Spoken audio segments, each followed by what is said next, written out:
YouTuber Jonathan Dupiton of the Rich and Unemployed podcast has been sentenced to 7 years in federal prison for fraud. Let's go. This is Pocket Watching with JT. Hey, Pocket Watchers, I am certified financial planner Jayson Thornton, and this is the Fraud Fumble.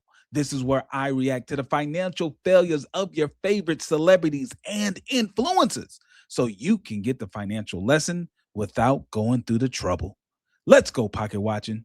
On this episode, I will be reacting to the federal fraud case of YouTuber Jonathan Dupiton of the Rich and Unemployed podcast. Now, before I dig into the numbers, let's try to give this brother his flowers.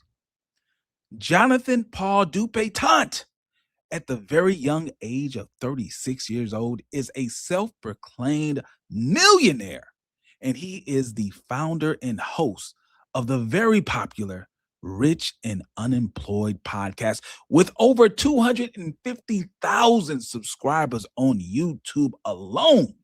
This is a podcast that specializes in financial and lifestyle coaching. Yes. See, he's going to get your money right, and he's going to get your lifestyle right, your relationship with women right. He can do it all together.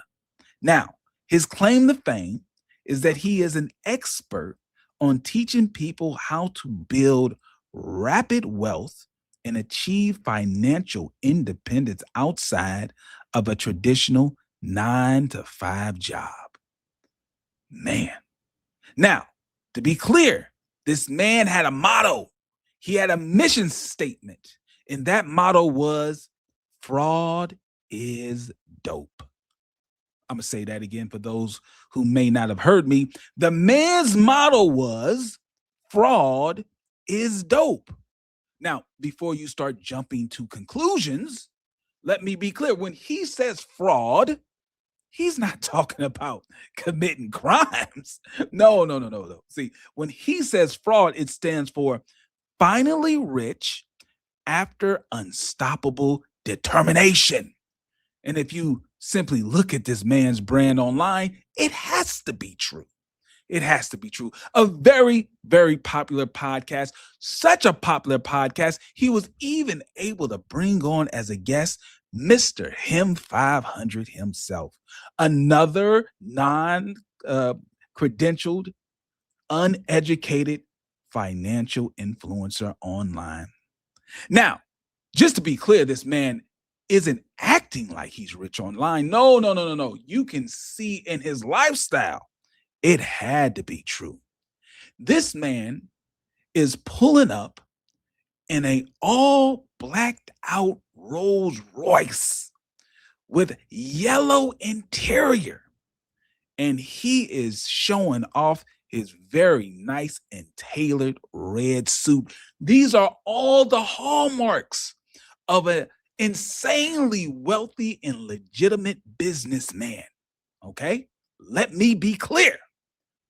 These are the signs of real financial knowledge.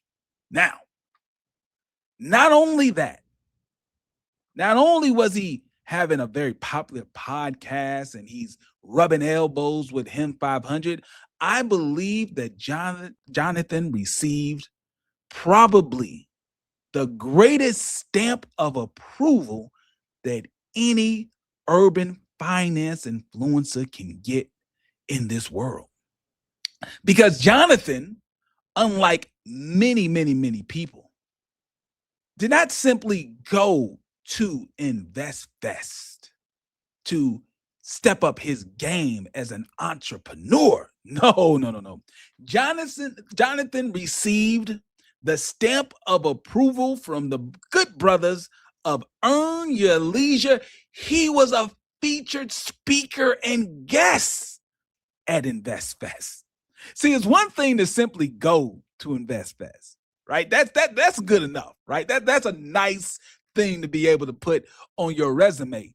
But to be a featured speaker at Investfest, that means you are on the upper level of Black business excellence. Now, if you think I'm joking, look on the screen.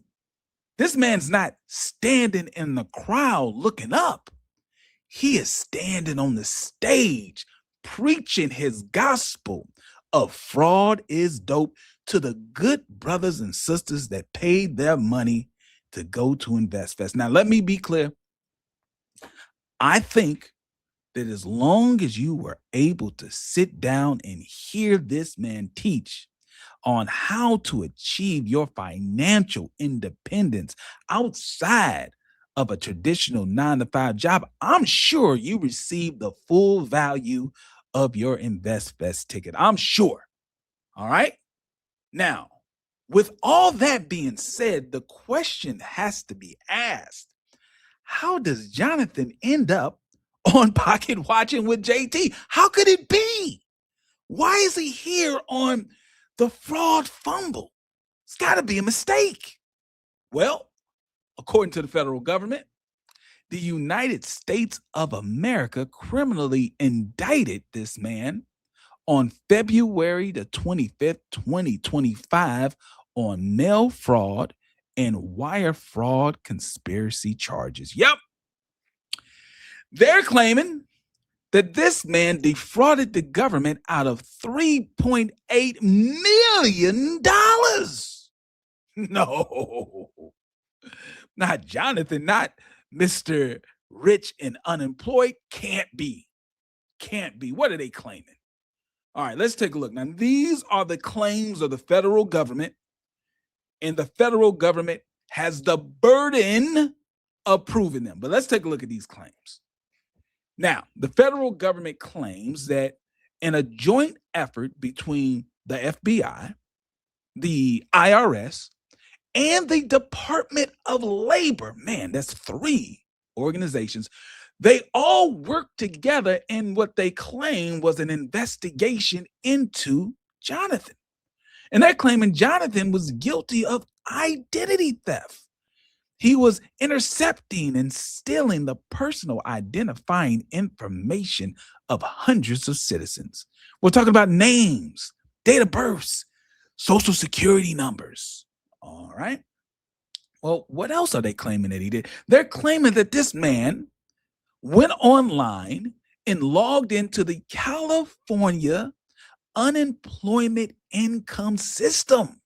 Well, how can he do that? He was in Atlanta. Well, federal government says that he was using a VPN, a virtual private network, to make it appear as if he was in California, using the personal identifying information from the victims to apply for California unemployment income. Oh, man. Okay. Says that he used emails, addresses that he controlled on the applications. Okay. Well, what else did he do? Well, they claim that once those applications for unemployment income from the state of California was approved, he then logged back into the system and changed the address of the victim. Now, the address was to some location that he controlled in Atlanta, Georgia. Okay. So now he has hundreds and hundreds of debit cards loaded with unemployment income from the state of California. Well, how's he going to get the money off the debit cards? According to the federal government, he went around to various ATMs around Georgia, taking out $1,000 in cash at a time until the cards were empty. Oh, man. Hold on. Listen, while I appreciate a good federal indictment, we have to remember that the man is innocent until proven guilty. And the federal government has a very high burden to prove all of these allegations. I mean, this sounds like a very complicated conspiracy, right? That this man who was far too busy hosting a podcast and, going to Investfest, he didn't have the time to run a conspiracy like this. I don't believe it. Not yet. Not yet. Why would the federal government even believe that a man of his character would even think about committing fraud? Why? Look at this man. Does this look like a man that would commit fraud, that would have to stoop to the level of stealing people's identities to make a little cash? Look at this Rolls Royce. Look at the interior.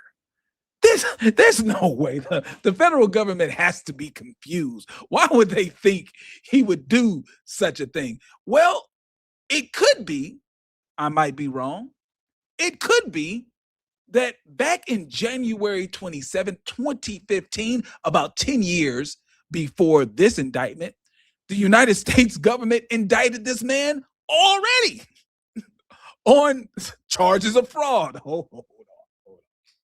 Are you telling me Jonathan Dupiton, 10 years before this indictment, he was indicted before by the federal government? What did they claim he did back then? Well, according to the federal government, they says that this man was a convenience store owner, but instead of selling groceries, he masterminded a massive food stamp fraud conspiracy. All right, I'm gonna need a little bit more detail from you. So this is all according to the federal government. They say back in January the 27th, 2016, this man was indicted, and they are claiming that he committed fraud in the amount of $395,388.01. All right, I'm gonna need a little bit more detail. Here's the timeline. This is the federal government's timeline of fraud by Mr. Jonathan Dupiton. They claim between the dates of July 2014 and October 2015, Mr. Dupiton gets authorized as a retailer for his grocery store, J. Good Groceries. He is now officially able to accept EBT cards from his customer, which is a good thing. It's a good thing. He set up a grocery store. Nice young black man, entrepreneur, sets up a grocery store, I'm sure in the hood, right? I'm sure it was in the hood, in what's referred to as a food desert, right? Let's just think about this. Let's put our thinking caps on. This young black entrepreneur sets up a grocery store in most likely what would be referred to as a food desert in Atlanta, giving access to nutritious food to people who otherwise wouldn't be able to get it. And what does the federal government claim? They claim that this man set up J. Good Groceries, applied for and was approved to accept EBT cards, but instead of providing people with groceries, he stole people's identities, applied for EBT cards, and simply swiped those cards at his store until the cards were empty, falsifying, making it look as if, some people will say it's money laundering, making it seem as if his store was popping. And now he has all this legitimate income from selling ghost groceries. All right. So in August the 3rd, 2017, it seems as if the man was convicted. He was convicted for that fraud, and he was sentenced to 45 months in prison. That's 21 months for conspiracy, plus 24 consecutive months for aggravated identity theft. And the judge also ordered him to pay back the restitution of $395,388.01. Oh, so he goes to prison for fraud, stealing people's identities, taking EBT cards, swiping those cards to the store that he owned, and got off with, about $400,000. All right. So he goes to prison. What else happens? It says in and around July of 2020, while the man was still physically in the custody of the federal government, he was serving the rest of his sentence at a federal halfway house. They say that this man was not trying to change his life for the better. He was already masterminding his next fraud. How could that be? Hold on. They say in August of 2020, while still technically under the federal custody and being monitored on probation, Jonathan files a completely fake personal unemployment claim with the state of California. He then gets a debit card sent straight to an apartment that he leased in Atlanta under the fake name of Anthony Watts. Oh. And not only that, it appears as if this man applied for a PPP loan, getting $21,000. Hold on. Let me explain why this is a problem. It shows here that a Jonathan Dupiton in the great state of Georgia, in the Mecca city of Atlanta, applied for and received $21,000 in a PPP loan. The problem is, if this is our Jonathan, he was ineligible to receive a PPP loan, because when you fill out the forms for the COVID-19 relief funds, it stated that if you were a convicted felon, you cannot apply for the PPP loan. So this could be a problem for him later. But okay, let's take a look at this timeline again. They are saying that this man pulled off a mass conspiracy of collecting the names and personal information, social security numbers of hundreds of innocent people. He then logged into the California's unemployment income website using a VPN, faking as if he was physically located in California, then received over 300 preloaded debit cards and got them sent to Atlanta.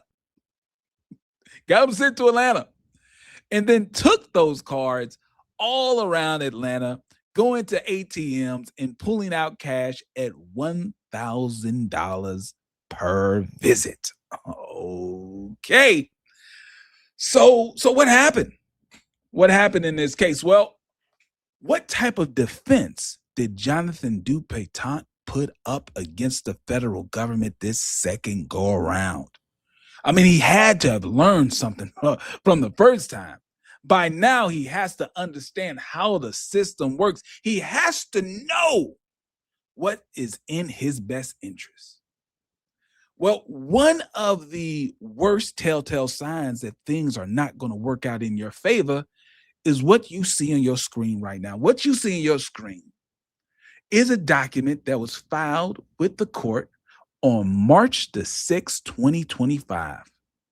Well, what was filed, JT? Well, apparently, the defendant, speaking on Jonathan testified under oath, or he submitted to the court an affidavit of financial status. All right.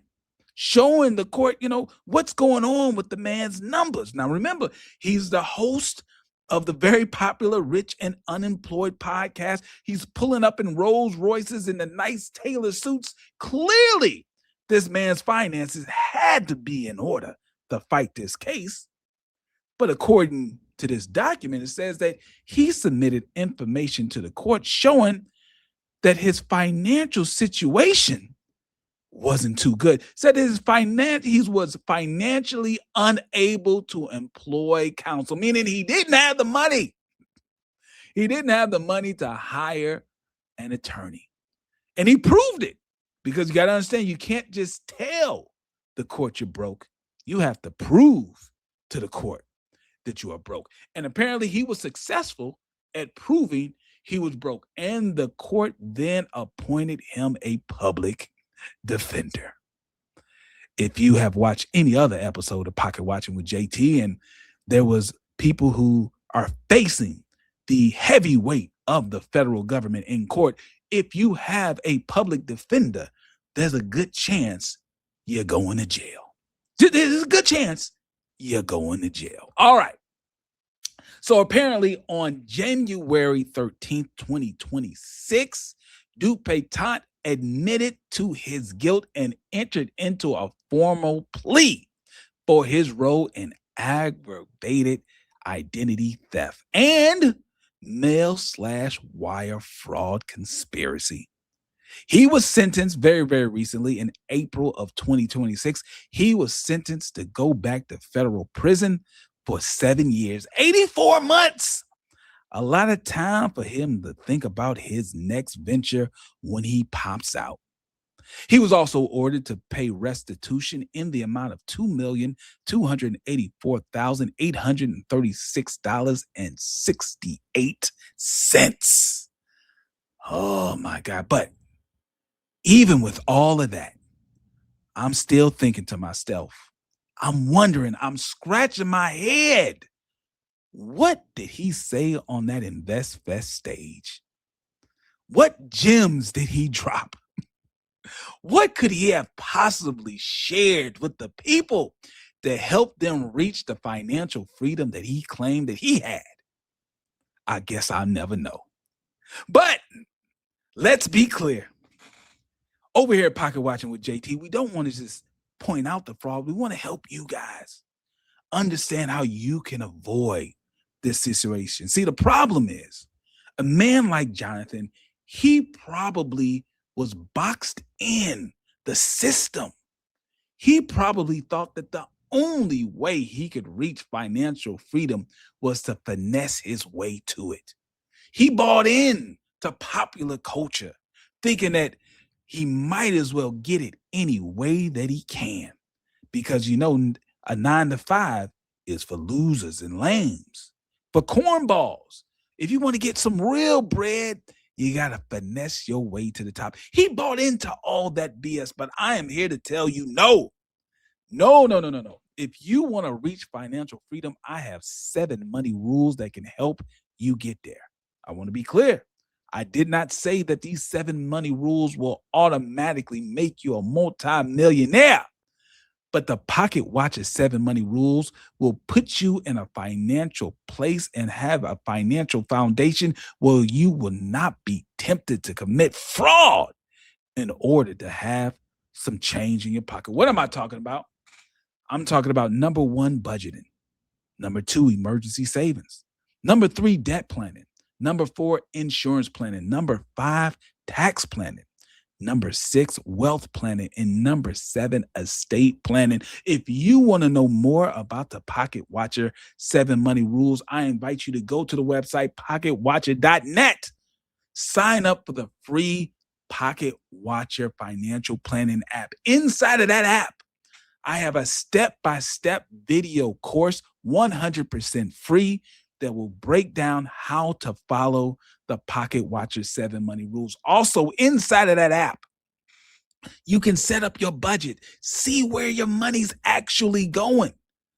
Give yourself that 50, 30, 20 budget, 50% of your income going towards your needs, 30% of your income going towards your wants, 20% of your income going towards saving and investing. And if you are in debt, if you feel like you're living paycheck to paycheck, inside of that app, you can plug in all of your debts, press a button, and it will spit out a debt payoff plan, giving you the exact amount you should pay on each one of your debts so you can get out of debt the fastest way possible. All of this is on the free Pocket Watcher app. Go to pocketwatcher.net. And if you have an issue with your finances, maybe you haven't filed taxes in years, maybe you owe the IRS thousands and thousands of dollars, maybe you don't know how to budget, you don't know how to save up money to buy your first home, something's going on, you can get a free phone consultation with the Pocket Watcher. Just go to pocketwatcher.net, click the free consultation button, fill out the information, and book your appointment today. Now, if there is a celebrity or influencer who has found themselves on the other side of the law, who's been indicted or convicted of fraud, or maybe they just simply filed for personal bankruptcy, put their name down in the comment of this video. All right. I'll do the best I can to review it, put that name on the list, and I will try to get you a video the best I can as soon as I can. I want to tell you guys thanks for watching. This is Pocket Watching with JT. Are you looking for real financial advice? Thornton Financial is here to help. Certified financial planner Jayson Thornton specializes in tax and wealth planning. Are you living paycheck to paycheck with no retirement plan? Do you need help with the IRS? Book your free consultation with Thornton Financial today. Budgeting, savings, debt management, and retirement. Even tax debt settlements. Get the advice you need to live your best life. Book your free consultation appointment today. Go to www.thornton-financial.com.